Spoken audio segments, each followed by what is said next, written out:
Hello મિત્રો, આજે હું તમારી સાથે શેર કરી રવાના ઢોકળા। આથાની ઝંઝટ વગર ઝડપથી બની જતા એવા રવાના ઢોકળા।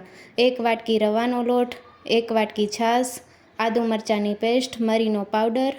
મિક્સિંગ બાઉલમાં 1 વાટકી રવો અને 1 વાટકી છાશ નાખીને મિક્સ કરી દેવાનું છે। રવાના બેટરને આપણે 10 મિનિટ સુધી હલાવતા રહેવાનું છે।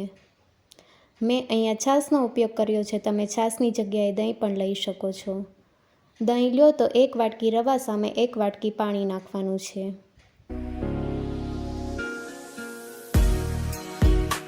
ઢોકળા માટેનું બેટર આપણે સારી રીતે મિક્સ કરી લીધું છે। હવે આથો લાવવા માટે 20 થી 25 મિનિટ ડીશ ઢાંકીને આપણે રેસ્ટ કરવા રાખી દઈશું।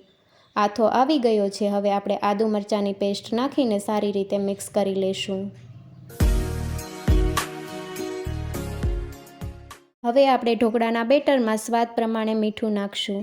1 ચમચી તેલ નાખવાથી ઢોકળા ઠરી જાય પછી પણ સુકાતા નથી। 1 ચમચી ખાંડ ઓપ્શનલ છે, જો તમારે નાખવી હોય તો તમે નાખી શકો છો।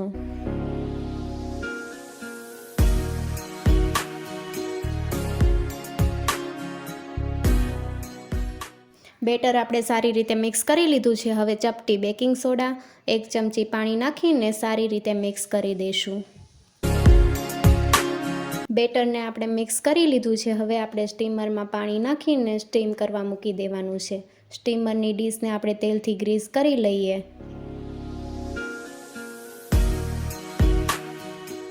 ડીશમાં આપણે ઢોકળાનું બેટર ફેલાવી દેવાનું છે। હવે આપણે એમાં સ્ટીમરમાં મૂકી દઈશું।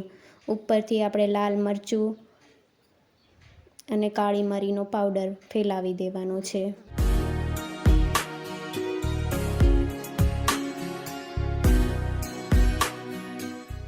10 થી 12 મિનિટ સુધી આપણે સ્ટીમરમાં સ્ટીમ કરવાના છે ઢોકળા। આપણા ઢોકળા ચડી ગયા છે કે નહીં એ ચેક કરવા માટે આપણે આ રીતે ચેક કરશું। હવે ઢોકળા ચડી ગયા છે તો આપણે 5 થી 10 મિનિટ ઠરવા મૂકી દઈશું। ઢોકળાના આપણે પીસ આ રીતે કરી લઈશું।